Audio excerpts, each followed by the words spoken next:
Bonjour Monsieur Freddy Pindi. Bonjour monsieur le journaliste. Oui, pourriez-vous nous parler du déplacement de Monsieur Tshisekedi à Goma hier? Comment est-ce qu'il a été accueilli et comment s'est déroulée sa journée de campagne? Oui, l'accueil a été chaleureux, comme d'habitude. Nos combattants sont venus nous accueillir et c'est le même jour que M. Kabila aussi a préparé son arrivée à Goma. Nous sommes arrivés à peu près 3 heures avant lui. Et quand nous sommes arrivés, nos combattants étaient beaucoup à l'aéroport. Ils étaient beaucoup à l'aéroport, ils nous attendaient. Il y avait aussi quelques militants de son parti politique et de ses alliés qui étaient là pour l'attendre. Et quand nous sommes arrivés, il y avait un monde impressionnant qui a fait des cortèges avec nous et nous sommes allés dans la cité et dans les cités de Goma. Ils étaient vraiment contents de voir encore le président, qui disait que souvent toutes les autorités qui arrivent dans la province, ils prennent rien que la grande artère principale pour arriver à la destination. Ils n'ont jamais visité la cité de Goma ou bien les quartiers, les points les plus reculés, monsieur le journaliste. Donc vous avez, le président a visité la cité de Goma. Oui, nous avons fait un carnaval qui nous a pris à peu près 3 heures du temps avant d'atteindre le lieu du meeting. Et le meeting était organisé au stade de la ville? Ça a été organisé dans un stade, des stades de l'unité, des stades de volcan. Oui. Il y avait encore un monde impressionnant qui nous attendait et nous étions arrivés là. Le meeting s'est bien déroulé, le président a parlé plus sur son programme. Oui. Et il a demandé à nos compatriotes de tenir la terre parce que nous appartient tous. Et c'est la toute première fois qu'il y a encore un autre leader qui n'appartient pas à la majorité défouler ses comptes de pied à Goma. C'était une chose étonnante de voir cette population en liesse tout le long des artères principales de Goma, dans le coin le plus reculé. Vraiment, tout le monde était content de voir le candidat numéro 11 parce qu'il disait rien qu'avec lui que nous pourrons avoir des changements. Les autres leur ont promis des changements, leur ont promis la sécurité, la paix. Durant 5 ans, ils n'ont pas trouvé ça. Donc, ils se confient totalement au candidat numéro 11. Le fait que M. Kabila venait aussi le même jour dans la ville de Goma, cela n'a pas posé des problèmes?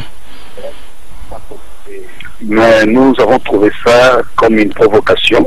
C'était une provocation de sa part, ce n'était pas responsable en tant que président sortant de faire cet acte, parce que le président a annoncé son arrivée à Goma une semaine avant, et lui il a improvisé son arrivée. Je pense qu'il cherchait les escarmouches entre les combattants de l'IDPS et les militants du PPRD, parce qu'il y avait des convois qui quittaient Gisenyi avec des Rwandais portant des t-shirts à effigie de Joseph Kabila, qui ont cherché même à jeter des pierres sur les cortèges. Et heureusement que nous étions nombreux, et ces Rwandais ont été matés à l'espace de 5 minutes. Mais le fait que le président soit arrivé à Goma le même jour que M. Kabila, comment est-ce que cela a été perçu par la population?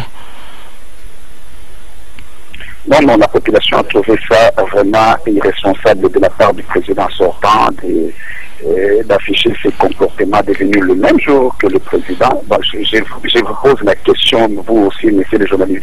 Je suis arrivé que les 2 avions atterrissaient à la même heure. Qu'est-ce qui allait arriver? Vous voyez, on allait créer des incidents. Je ne pense pas que ce qu'il est en train de faire, il est entouré de conseillers. Je ne sais pas si tous ces conseillers de conseil, c'est la gravité de ce qui allait arriver, si son arrivée à Goma.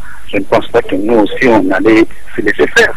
Parce qu'il a une garde rapprochée armée et nous étions mes brebis. Et s'il arrivait qu'on nous refait, qui allait mourir? C'est seulement nos combattants qui cherchent toujours à tuer les Congolais. Et qui était dans la délégation du président qui l'a accompagné à Goma? Il y avait Madame Lupetu, la présidente des femmes, il y avait moi, le président de la Ligue des jeunes, il y a le conseiller Valentin Moubaké, il y a les conseillers Bona Kadonka, il y a Madame Marthe, son épouse, et il y a aussi des journalistes attachés des presses du président, accompagnés des autres conseillers d'Avin et fidèles qui avaient accompagné le président du parti. À part le président, qui a pris la parole au stade avant dans ce meeting?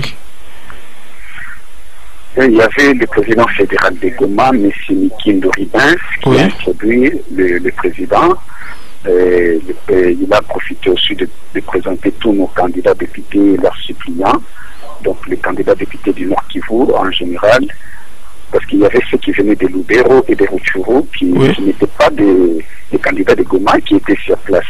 Et pour ceux de Beni et Butembo, on le fera aujourd'hui. Ah, donc vous êtes encore à Goma ce matin? Oui, nous sommes encore à Goma ce matin. Et quel est le programme du président aujourd'hui? Aujourd'hui, nous quittons Goma pour Beni et Butembo. Et après Beni Butembo, demain, nous visons déjà les sites Kivu, c'est-à-dire Bukavu, Uvira, Fizi. Et après Bukavu, Uvira, Fizi, nous allons voir le Nord Katanga, c'est-à-dire Kalemi, Kabalo, Kongolo et Kabongo. Après viser Kasongo, Kalima et Kitu. On va faire 3 ou 4 endroits en un seul jour. Et quand on va terminer l'Équateur, on aura gagné tout ça. On va faire le dos et il va vraiment voir les 3 ou 4 jours qui va rester pour faire le décassage. Quel est l'état d'esprit du président actuellement? Maintenant qu'il est en campagne, quel est son état d'esprit? Donc, vous savez, le président n'est pas en campagne, parce que le peuple l'a déjà désigné comme président de la République partout où nous passons. Donc, ce sont eux qui font la campagne. Et ils n'ont plus quoi à dire à la population, ce qu'ils ont promis, ils n'ont pas réalisé. Alors, ce sont eux qui cherchent. Mais là, la population, c'est plus au président, et le président a toujours sa morale au zénith. Et il est toujours en super forme et il continue à faire son travail. Ah, ok. Bon, merci beaucoup et bonne journée à vous là-bas. Et je vous en prie, monsieur le juge. Ok, merci beaucoup.